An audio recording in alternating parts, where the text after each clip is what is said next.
my second year students went into a bookshop in the summer and emailed me to say, I went into this bookshop, they had this bit of old magazine on the wall and it looks like you. This photograph was taken actually by Peter Neville in the 1980s. The only good thing I felt was, actually I can't have changed that much if she recognised me from that, so that was kind of cool. Thank you very much. I fear that some of what I'm going to say has already been said, which is good. I'm just going to say it in a different way, which is also good, because repetition is one of the key ways of learning and instilling some behaviour change. Okay, so I would just like to say thank you all for coming and coming early enough to listen to me. The drumming was great. That woke us all up. And the talks that we've had since have also been really useful. And hopefully this is going to be pulling some of those parts together, because we know that the interactions that we have with animals are very diverse. And the effects on welfare are diverse. And it really depends whose welfare you're looking at, because it may very well be different if you're looking at the human's welfare or the non-human animal's welfare. Whether you're looking at the individual or at this population in this room or at the species level. Because the welfare may very well be different depending on where you are focusing that camera, if you will. So, for example, it may be an overall neutral effect. My effect on the bird as I walk under the tree in which it sits may be neutral. It may have no effect on me. It certainly doesn't have any effect on my students, half of whom I don't think have an... I don't even know there's a bird there. And the bird's looking down and going, oh, that's one of those funny ones that don't listen to me. Okay. So that might be an overall neutral effect. The effect may be positive, at least for me. I feed my dog and cat. They seem to like me. Hopefully, their welfare is also positive in that interaction. But it may not be so positive for the animals that went into his food, his treats. By the way, I have to tell you this story about the lady who was buying pig's ears next to me in the pet shop and told me it was wonderful that they're now making smaller pig's ears because she's only got a little dog. And I simply replied and I said, yes, they kill them when they're younger. And she looked at me, she goes, no, no, no, they just make them smaller. Compassion in world farming, where are you, lady? We have some work to do. Okay, so that's a true story, and I just went, oh, okay, fine. I wasn't in the mood to tackle that one. Okay, so not so positive for the animals that goes into his treats, his food, or the toys that we buy them, or indeed the poor old tick that we poison. It's not his fault he was born a tick. Okay, so I want to tell you a little story. The human, the cow, the vulture, the dog, the human. A little short illustrative story, and some of you may know this, for which I apologise. In the Hindu religion, cows are sacred and they cannot be killed directly.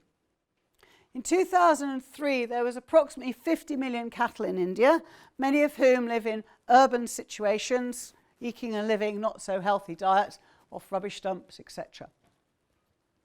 And when they die, there's a whole multitude of insects and rats and mice and all sorts of other critters that come along and help dispose of that body.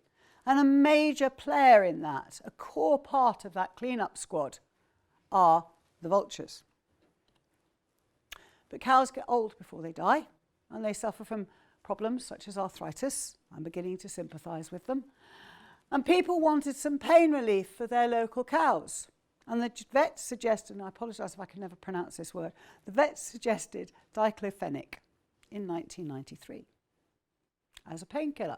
And it's a painkiller that we use in humans as well. And mammals can cope very well with this stuff. Unfortunately, it doesn't do so well with vultures. Within 8 hours, a vulture who has eaten meat that contains diclofenac, because the animal's been given that, will die. It affects their kidneys and they get renal failure.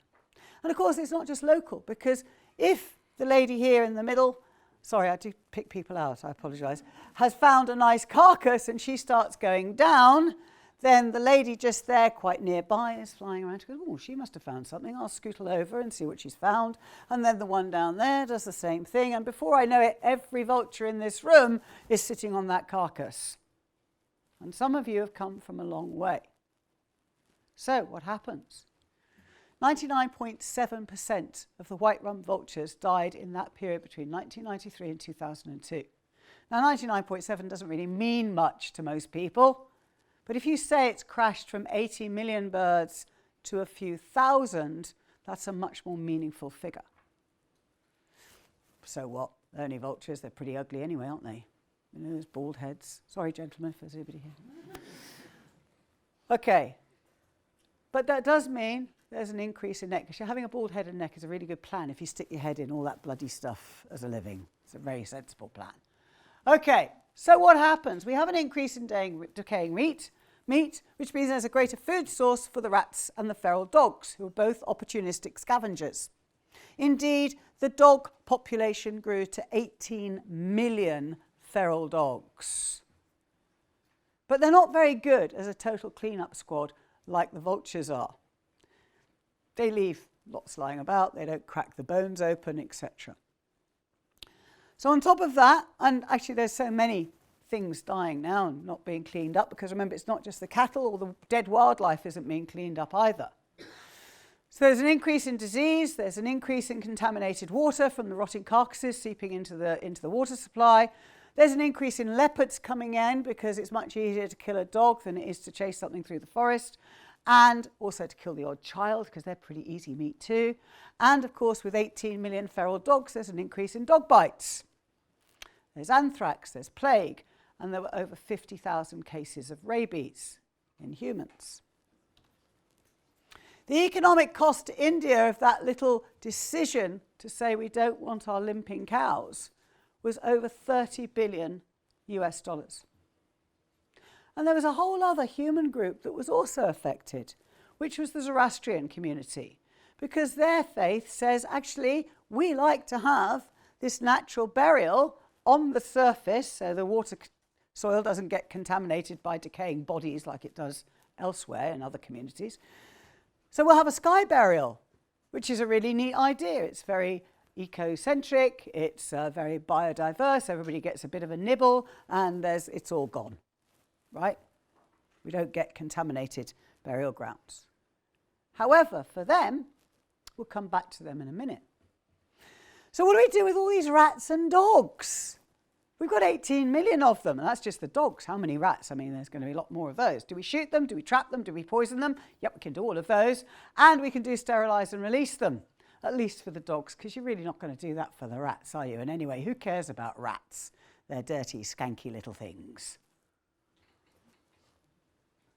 Wasn't considered an option for them.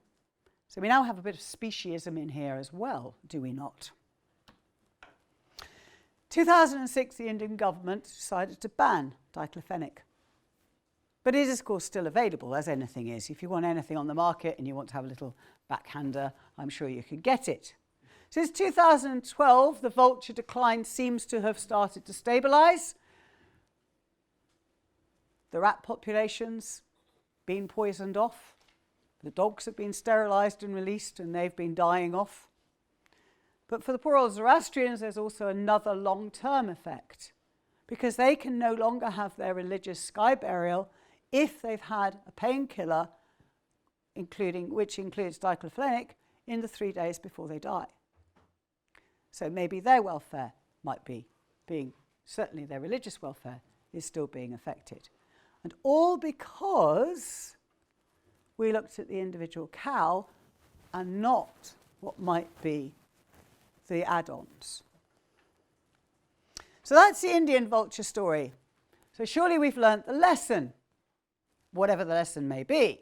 Is it to keep the individual livestock pain-free? Is it to consider the effect of wildlife on fallen stock or the other communities? But let's think about the fallen stock, particularly where we have traditional remote grazing, such as in rural Spain, perhaps, where we're grazing them up the mountains. In Spain, it's the home of 95% of the European vultures. In March 2013, the Spanish government legalised the use in livestock for 2 products that contain diclofenac. If I am a shepherd up a mountain and I've got an animal who's been treated with that and it dies in its fallen stock, am I going to bury it? Am I going to leave it? Maybe I don't even know quite where it's fallen. Are we heading for something similar? Did we learn anything? I don't know. But the lesson I want you to take away from this is that human-animal interactions and animal welfare is a very complex web. So let's move on to human welfare and human behaviour change. I'm possibly one of the older members of this audience today, which is fine, but it's not actually a new topic. There were people well before you and me, okay?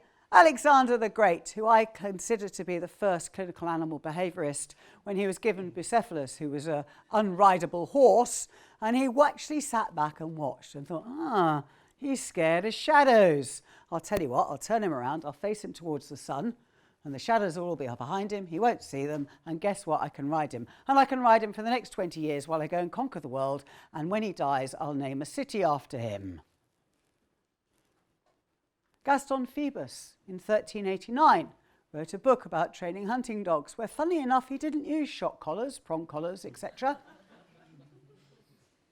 Richard Martin, in 1822, did the first UK cruelty law and was instrumental in setting up what we now know as the RSPCA.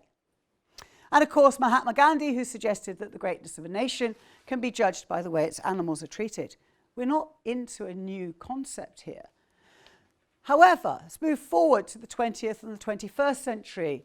After the Second World War, when there was much an increase in intensive farming, Ruth Harrison published Animal Machines.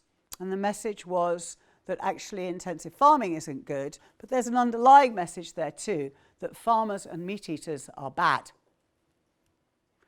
Or the bunny huggers are a bit weird, depending on which side of the message you want to look at. Then there was an increase in technology and then what we can do with animals in laboratories, that we can poke about in their brains, etc. And there was an increase in concern for lab animals. Well, some lab animals. Primates and dogs primarily. Most people weren't that concerned about rats or mice.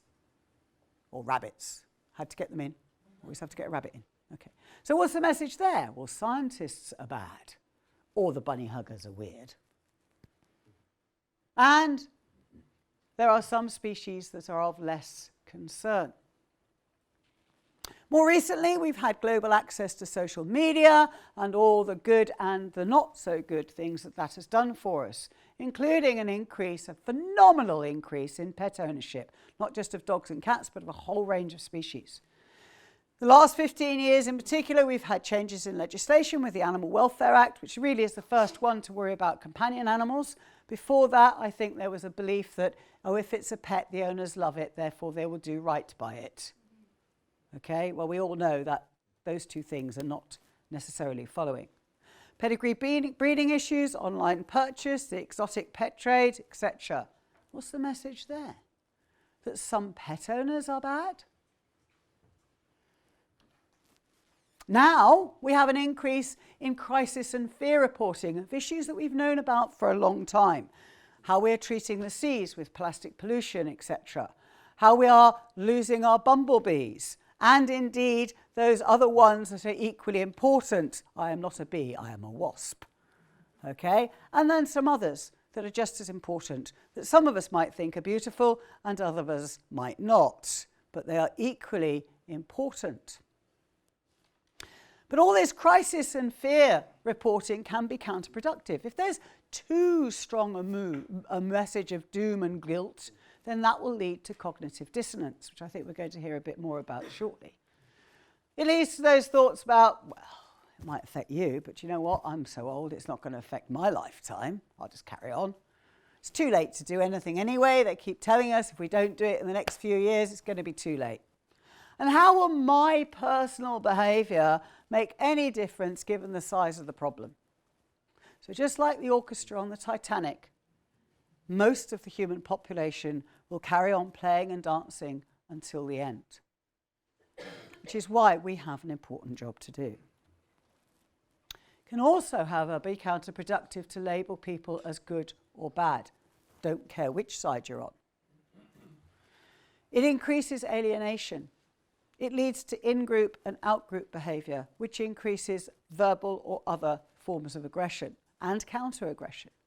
And once you tell me I'm bad, I'm going to stop listening. So it increases deafness to that message and resistance to behaviour change. Because actually the truth of the matter is there will always be a difference.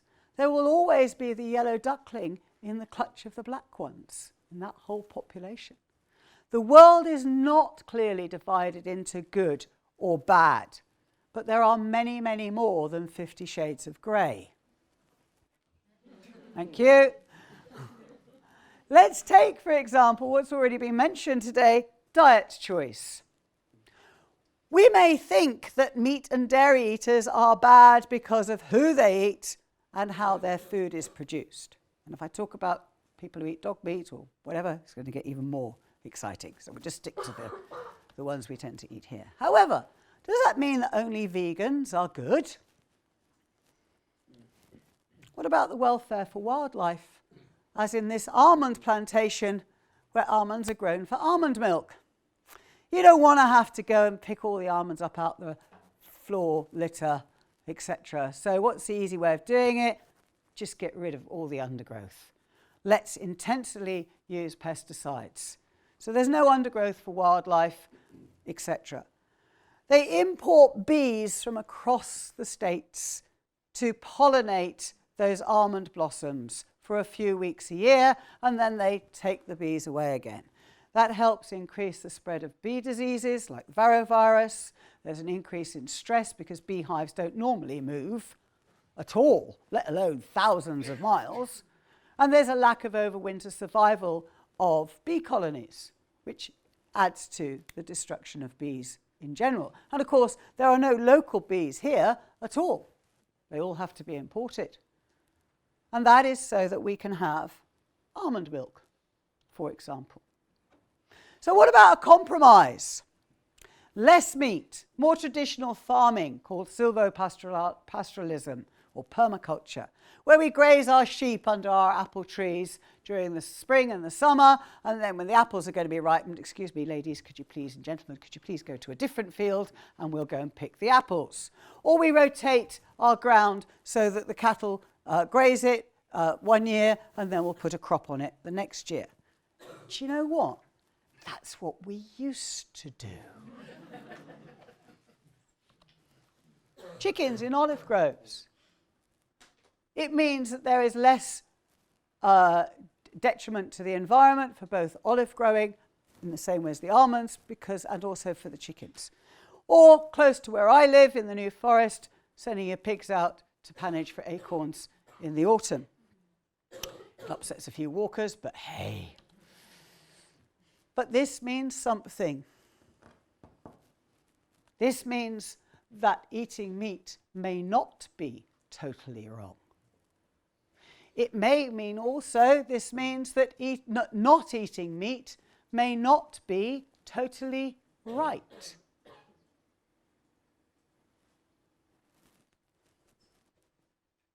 Oh, we're into that 50 Shades of Grey area. Because actually welfare is about living and dying. It's a good life and a good death. Once you're dead, who cares? When I die, I'd quite like a sky burial, personally, right? But I might just get buried under the ground where I have more chance of contaminating the watercourses, right? But there's going to be a lot of animals who are going to have a nibble and a feast, which is going to be my excuse for eating at least 6 meals a day between now and then. Okay, because I'd like them to have a good feast.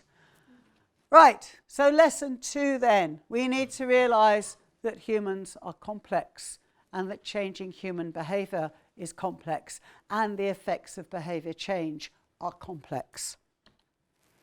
And anyway, who cares? Well, presumably everybody in this room, but do you really care about the welfare of all animals, truly? How many people kill ticks on their cats and dogs?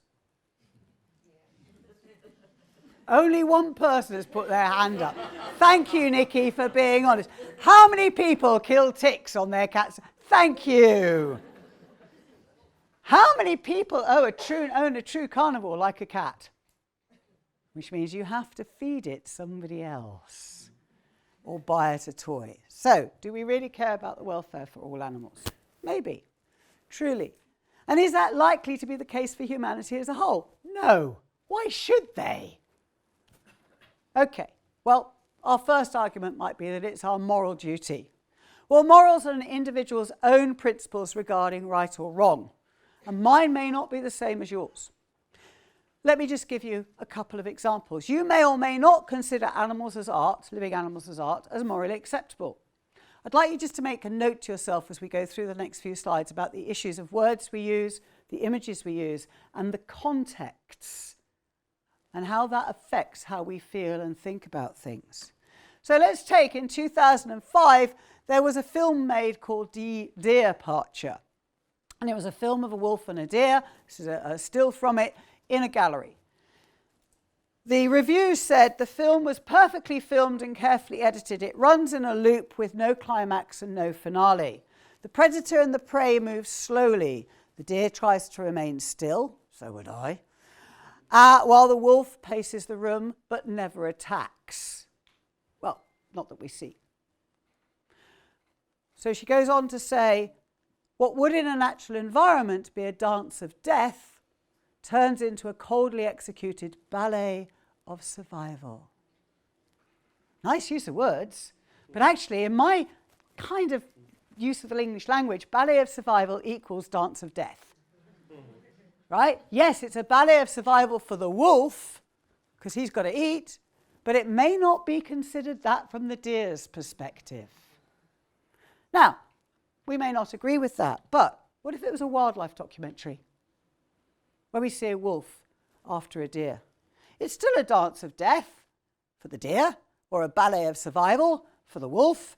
The steps might be different. They might be chasing, not circling, but it's still the same. Would we feel less worried if that was a wildlife documentary? And ask yourself the questions, why?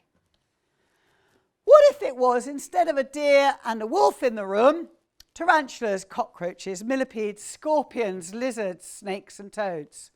Would that not be so bad? After all, they're just related to ticks, aren't they? Even though the snake might eat the toad might eat the centipedes, etc. Do we think that wouldn't have been quite so bad? After all, it happens outside every day. So if that's the case, was it easier to understand the artist Mr. Ping's view when he was told to close the exhibition and said animal rights were violently interfering with the rights of an artwork to be freely exhibited? Do we perhaps have a little bit more sympathy with him? We may not, but would Joe Public? What about these? Come to the fancy rat and mouse show. Do these words and context mask prey shows, calling them fancies, but they're nice because they're pets, or they're nice breeders? Or the child pony show. And when you grow out of that pony, we'll sell it on. Would I sell on my dog and expect it to be okay after 4, 5, 6, 7 homes? Probably not. But that's acceptable in the horse world because they go to nice owners. Do they? Okay. What about this as a form of art? Is that okay? Of course it is. It's in equine therapy. He's a co-therapist. He must enjoy it. The words and the contexts change our perspectives, which will influence our views of behaviour change. From the animal's point of view, what prey is the difference? What about dog shows? Pedigree dogs, designer crossbreeds, non-designer crossbreeds, mongrels. Are some any better than others? How in terms of welfare? What should we be promoting? What words to use? This is the Scruff's champion. He's a lovely, cute little chap. He's a Maltese cross Lhasa Apso. He still has all the problems of brachycephalia, etc. But is it okay because he's a scruff as opposed to a pedigree? I don't know. I leave that for you. I'm just throwing out a few hand grenades to see what happens. Because I like doing that. So your moral compass will be influenced by your personality, your upbringing, your individual experiences, i.e. your genes and your environment, past and present. So argument B, it's ethical. Well, ethics are the rules that are laid down by external sources, e.g. codes of conduct, principles in religion. Ethics will inform legislation, law will inform society's ethics. However, the ethics in my society and my belief systems may be very different from yours. So the third reason as to why we should change our behaviour for animal welfare is because the law says so. Great. We're not supposed to murder either, but I think we do quite a lot of that as well. Laws apply to various animals in various situations, but the laws may not cross borders, but the animals may. We can think about transportation and the transport laws and welfare of animals once they leave the EU, for example. We can think of use or no use of positive punishment techniques such as prong collars for training dogs. We can think about restrictions on hunting. I may be safe here, but if I just cross over to here, it's going to change and I might get shot, trapped, poisoned, whatever. And we can think about the use of pesticides. Not here, but okay over there. So the concepts of morals, ethics, legislation are very useful, but they haven't proven to be very successful on their own, because primarily they're based on the stick rather than the carrot principle of behaviour change. And surely we know from training animals that sticks don't work as well as carrots. Well, they work, but not only for the short term, not the long term. And we're looking for long-term behaviour change. Because the stick is do this or else. You're going to be fined, you're going to go to prison, you're going to pay in the next life. But if the benefits here and now outweigh the potential costs, I might not get caught, I might be forgiven, then ethical codes and laws will be broken to a greater or lesser extent. E.g., to a greater extent, the live strip Awasi Express. I'm not going to show that bit of video. It is depressing in the extreme, but I strongly advise that you look at it. This is a ship just for transporting live animals for meat. It is massive, and it really wasn't very good for the animals at all. And I do suggest you go and look at it, but not now. Okay, so why do we break or bend laws, our moral codes, our ethical codes? Well, there are 3 rules to life. 1, get enough to eat. 2, don't get eaten. 3, reproduce successfully. I've done the first 2, I missed out on the 3rd. But my brother did it for me, so it's okay. My genes are passed on. Humans are selfish. We're all animals who are selfish. We may be altruistic to our immediate group, but actually when it comes to it, our economics, our survival, we will protect to the hilt. And basically money is just that. Okay? Or seashells if that's your currency. It gives you your food, your water, your home, your land to look after your family, get your genes into the next generation. It's that simple. It's basic good biology. And we are all self-serving. It matters not if you're a human, a rabbit, a spider, it matters not. You will all be aggressive to another to gain or maintain access to those resources. Animals tend to restrict this to one-to-one arguments or a group-to-a-group argument. However, we humans, like with other things, have perfected this art. We go all out, population on population, we call it war. Or we go all out against another species. There's another problem in here too. We tend to think, act and plan in short time measures. So the here and now economics may be much easier for us to comprehend and plan for than the longer term economics of 10, 15, 20, 50 years down the line. Why do you think we change governments every 4 years? But sometimes even the obvious is not obvious because we're not very good at looking back in the past. We have this thinking mind that says new is always better. No, not necessarily. You might be reinventing the wheel that you could have saved a whole load of time on not reinventing. B, we rarely look at risk assessment in a realistic way. Think of the vulture story. And C, we're not naturally critical analysts. We like to believe. If you don't believe me that we like to believe, just look at what's happening with certain leaders in the world and wonder. Okay, so after this, we killed the dodo. We might have learnt something, that actually you can overexploit populations to the point where they die. I don't think we've learnt that in the fishing industry yet. No matter, we can work on that. We can invent pesticides, which means and fertilizers, so that we can get more growth out of the land. That'll be good.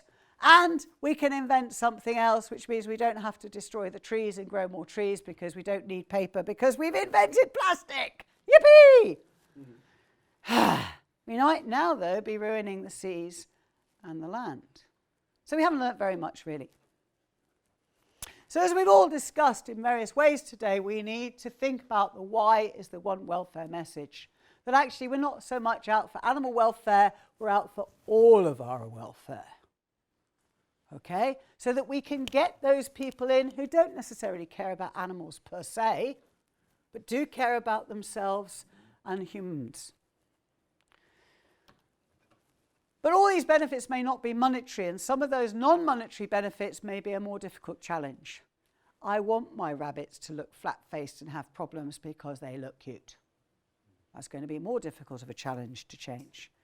I want to go and swim with dolphins because it's socially acceptable, it's on my bucket list, or I have someone telling me that it's very good for their child's therapy, although I have to say the data is well questionable on all of that stuff, especially as robotics have been shown to do just as good a job, and they don't have as much animal welfare. Or I'm a little old lady and I need a dog with me. By the way, both of these are good friends of mine. The lady is now passed away. The dog is sitting at home, no doubt sharing breakfast with my husband. Okay. So, how do we enable behaviour change? Through education? Yes. Through extolling the benefits to the individual, the family, the local group? Yes. What are those benefits? Well, we can have economic benefits, we can have social capital benefits, we can have relationship benefits, benefits for our own health. But this will only get so far and are only likely to be short-term measures, because what is beneficial changes with time and labels. What is economic, is going to get you money, will change with whatever the demands are in the global world. What is social approbation? It's going to get you all that good stuff from your society is going to change. When I was the age of some of you in this room, in the 1970s, we almost got rid of fur in the UK clothing industry. Now it's back into fashion at all levels of society. When I was a student, slow-roasted belly pork, I have several recipes for it from my student days, not least cowboy pork and beans, because believe me, the only way to cook belly pork is to slow cook it, right? Unless you like chewing leather, right? In 1978, that was student food. Now, in 2018, it's fashionable dining. What about poaching in Africa or the exotic pet trade? Wouldn't you, if it gave you a standard of living or even just a living? I would. And I'm quite sure everybody in this room would do things that in a good space they would never dream of doing. How many people here have ever committed murder of another human being or killed another human being? You're not going to own up to it anyway, are you?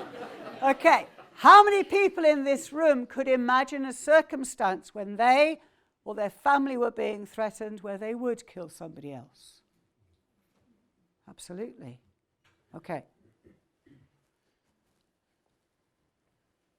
And of course, it's not just out in Africa. We can fool people anywhere, all right?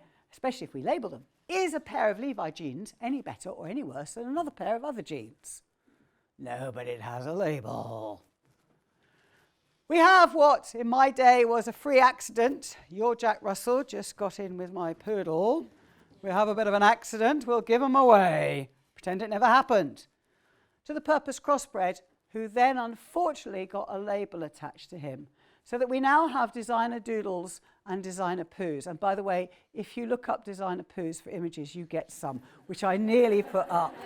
It was just too good to be true.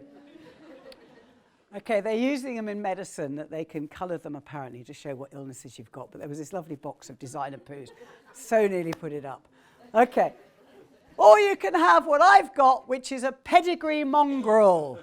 Because he will always breed true as a pedigree mongrel, unlike these crossbreeds that can never breed just as crossbreeds. Okay, so he's a definite mongrel. He's got Jack Russell in him. He possibly has some poodle in him somewhere, and he cost me 20 quid. So, the human behaviour change field must be flexible. We need to understand how humans work in order to influence on a wide-reaching audience, both for short-term behaviour change and long-term behaviour change. We also need to understand how we work, because actually this cycle is going to be repetitive. And that can be depressing and undermining. It can be quite deflating to go, do you know what? I've said this so many times.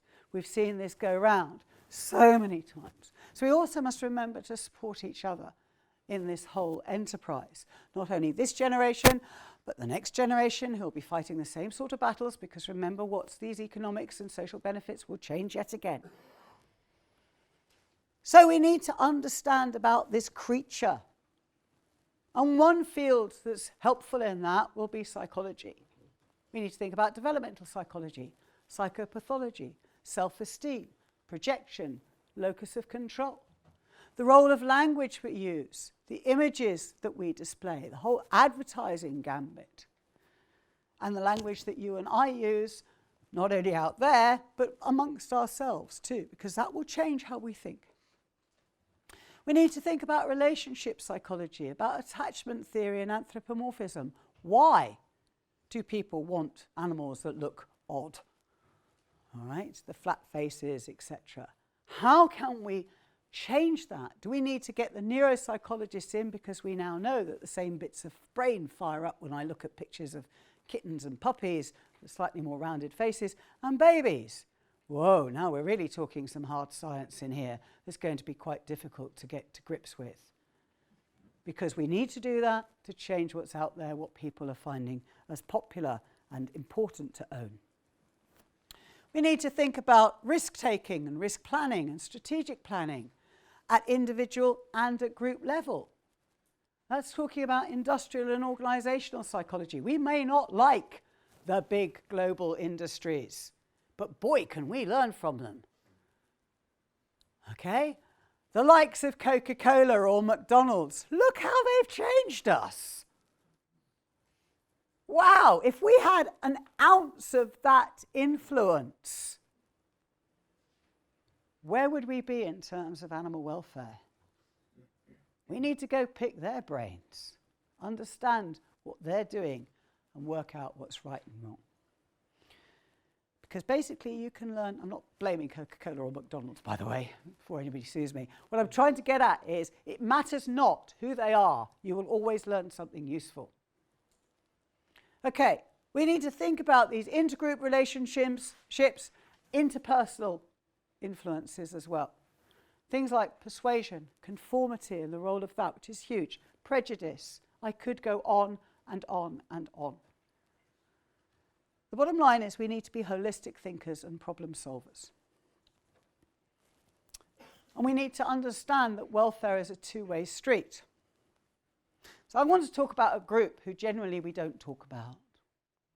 The people who kill animals for a living.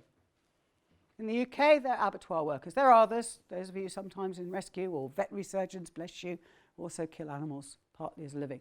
But you kind of have an understandable excuse. How many people do you know would walk into the pub and say, I've got a new job, I'm a slaughterman in an abattoir? You don't, do you? How many people know a slaughterman in an abattoir? Few of us. Okay, good. So have we done all the education and the legislation? Well, we've certainly worked on it. We've got animal welfare legislation, we've got CCTVs in UK abattoirs, etc. But the bit that's not talked about is the human welfare, the mental welfare and health of the slaughterman. The job stress, particularly at those times of year when we have barbecues and kill loads of critters, or at Christmas where we kill loads of different critters.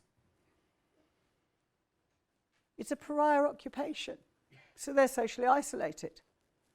they have what's called, a lot of them, perpetrator stress-induced syndrome, which is like PTSD, only it's the perpetrator. So we see it also in soldiers who have perpetrated the incident that caused the stress.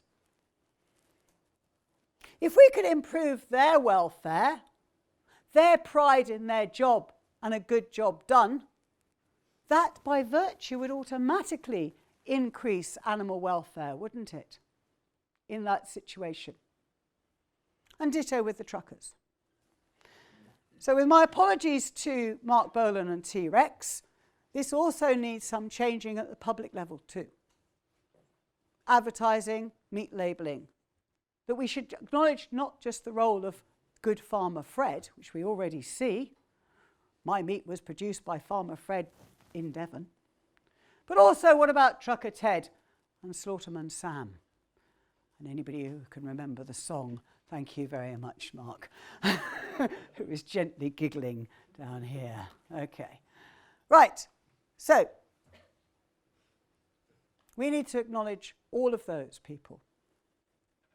We need to move in human behaviour change for animal welfare from just enforcement, the law, to where we are now, which is enforcement and education.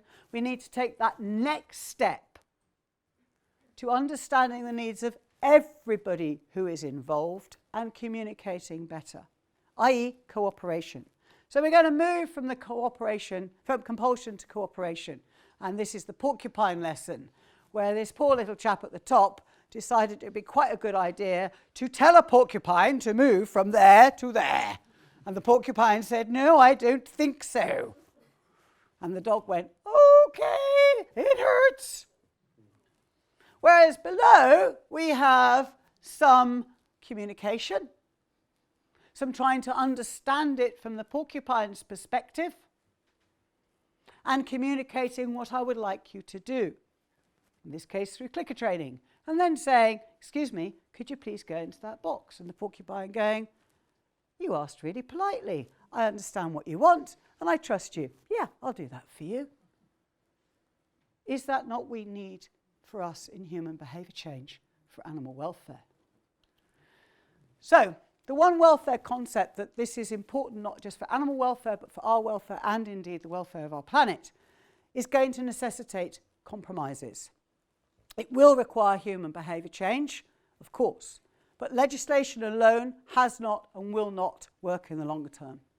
Education alone has not and will not work alone in the longer term. And we can and must do better than just even legislation and education combined. We need much more research, pure and applied, at individual and population level to understand the factors that influence why and how we think and feel about animals, and therefore about how we consider our actions towards them. This will be and must be multidisciplinary, as Sam has already told us. Psychology will be a core discipline in this, but it won't be the only one. We must look to see how behaviour change programmes can be proactive and flexible to the changing circumstances. The technologies in keeping your animal alone for a week because you can chat to it on FaceTime and you can have a delivery food and water and poo system. It's already out there, by the way. You can buy it in China. Personally, I don't think dogs find FaceTime chats as interesting as a real human being, but there you go. Or that you can play ball with it remotely. So, we need to be flexible and predict what might be happening when new technologies come out. And the economical changes amongst the countries, etc. So at all society levels, individual, local, organisational, national, international.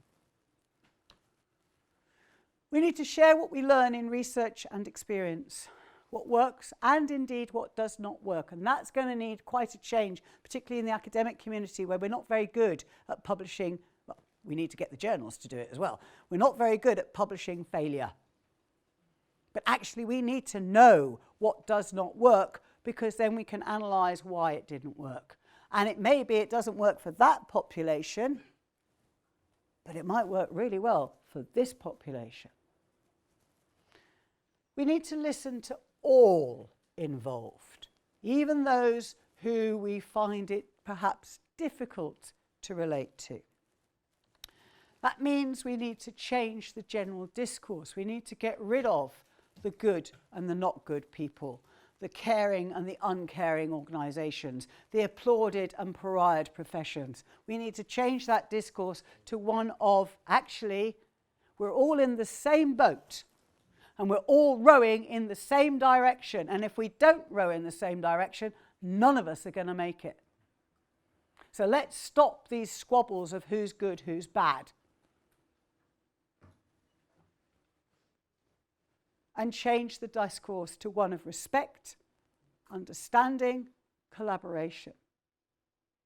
I was brought up by an obligate vegetarian. My mother was allergic to meat, fish and fowl. My father, bless him, was an obligate carnivore.